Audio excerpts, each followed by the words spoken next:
Alors, bienvenue dans cette nouvelle vidéo. Après avoir terminé l'importation et le paramétrage de notre plan DXF, nous allons maintenant passer à l'étape de modélisation. Nous allons commencer par la fondation, c'est-à-dire la modélisation des longues des amorces, parce que les semelles seront générées de façon automatique par le logiciel CBS lors du calcul de la structure. Ici, nous avons deux types de modélisation.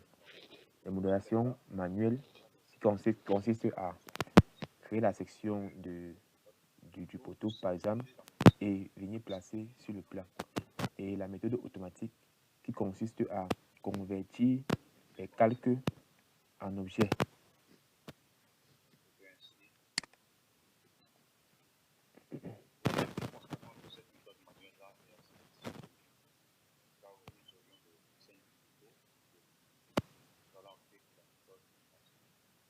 Consiste à convertir des lignes de calques en objets.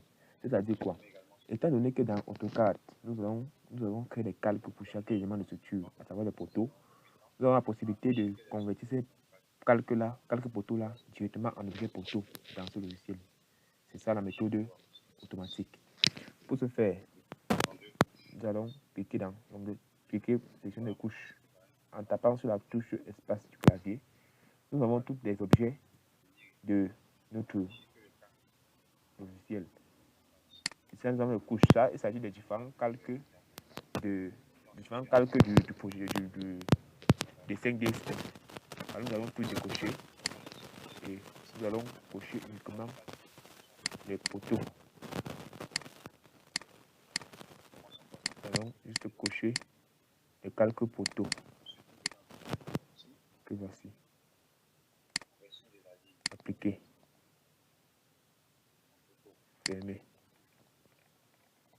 Si vous constatez bien, c'est uniquement les calques poteaux qui sont activés.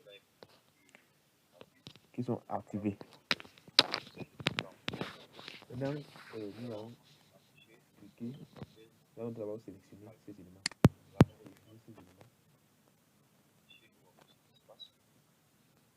Allons cliquer sur outils, convertir sur la ligne en modèle de type poteau.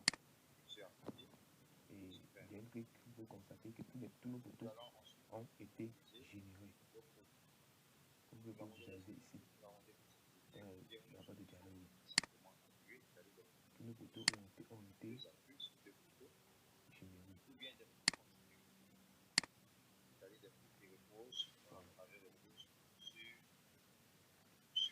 Là, il s'agit des poteaux, des amorces en fait, parce que nous sommes au bout de la fondation. Là, il s'agit des amorces.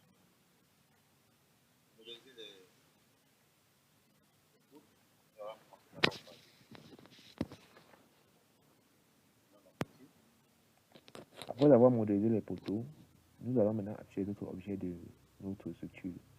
Vous pouvez venir sur Vue, Affichage, ou bien cliquer sur la touche Espace du clavier. Nous revenons dans Couches. Nous allons afficher les couches, les calques et les poutres. Nous allons tout décocher ici. Afficher les poutres. Le poteau sera là. Et afficher sur les poutres. Appliquer et fermer. Donc ici. Couche. Cocher les calques. Poutre. Poutre. Et aussi les axes.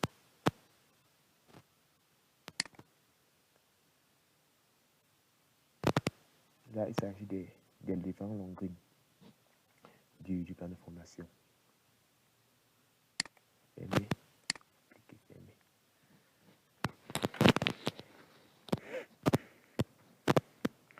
Nous allons tout d'abord définir les sections de nos longueurs. Ceci se fait dans l'onglet Outils,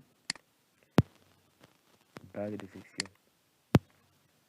Section rectangulaire, vous déroulez ici. Nous avons les sections déjà prédéfinies de 20 par 20, 20 par 40, 20 par 50, 20 par 60, 25 par 25, 20 par 30, 30 par 30. Étant donné que nous voulons une poutre de, par exemple, de section 20 par 30 pour les longues nous allons, étant donné qu'il n'y a pas de section, nous allons cliquer sur ajouter. On va mettre la largeur 20 cm. La hauteur ici importe peu parce que ici, là, c'est la hauteur va être définie lors des calculs de structure. Ce qui nous importe ici, plus c'est la largeur de la poutre qui doit être de 20 cm, qui sont les dimensions qui ont été obtenues par le dimensionnement. Donc, nous allons opter ici pour la poutre de 20 par 35 pour un début, 20 par 35. Ok. Alors,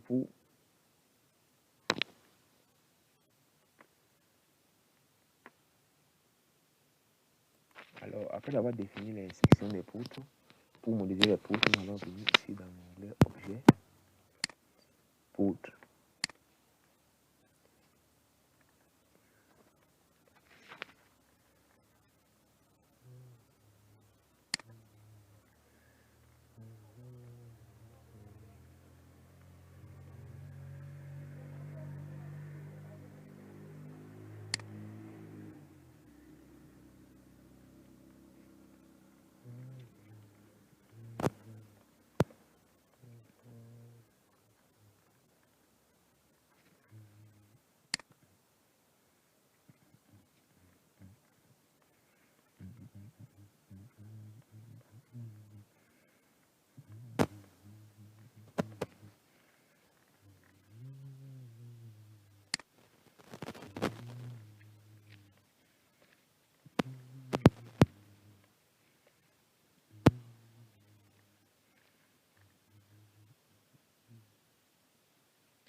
Alors, si lors de la modélisation, vous n'arrivez pas à cocher les différents éléments de structure au plan DCF, vous venez ici dans Vue,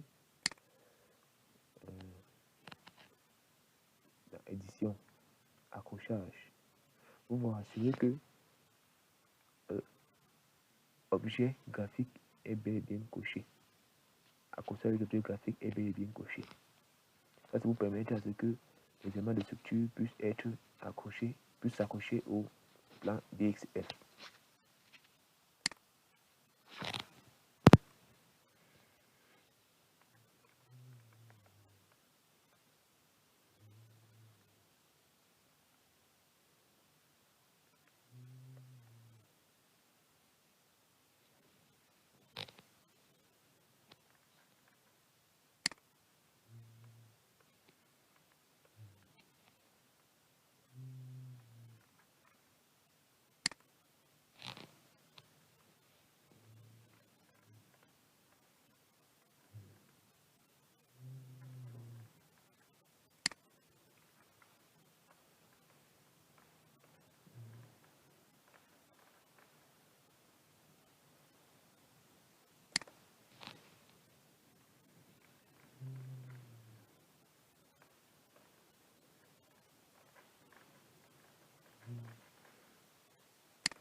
modélisation se fait d'axe en axe.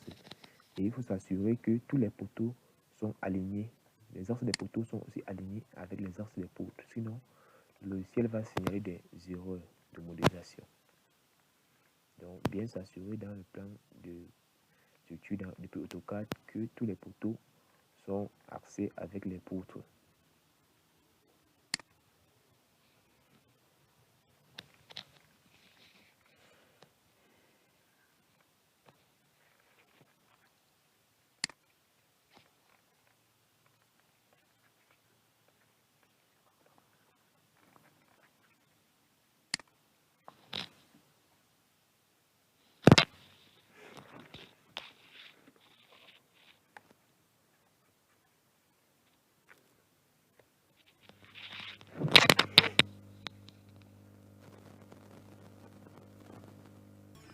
Ainsi, nous avons terminé avec la modélisation des différentes longueurs du plan de fondation. Comme vous pouvez le visualiser ici, tout le plan a bel et bien été modélisé. Comme vous pouvez le visualiser ici. Ça qui est le plan longueur du plan de fondation. Et après avoir modélisé de ces longueurs, je vous propose avant de continuer, lancer d'abord une vérification des erreurs. Ceci se fait à travers outils, rapport, ou bien raccourci F7 sur votre clavier. Raccourci F7. Et le rapport devrait être lancé. Vous pouvez se démarrer. Vous pouvez exécuter automatiquement en cas de vérification non actuelle. Pour que elle soit vérifiée de façon automatique. Voici les différentes vérifications. Ceci veut dire avertissement. Ceci veut dire erreur. Ceci veut dire information. Et là, c'est une confirmation. Voici les différents où on vérifie les différents critères. Superposition des éléments, position des ouvertures, pas de matériaux, pas de section, niveau, position des nœuds. Donc c'est toutes ces vérifications que le logiciel vérifie quand on lance le rapport. Et concernant les charges appliquées à l'objet, prendre en compte dans le schéma des charges.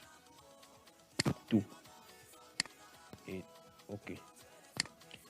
Alors le rapport est lancé.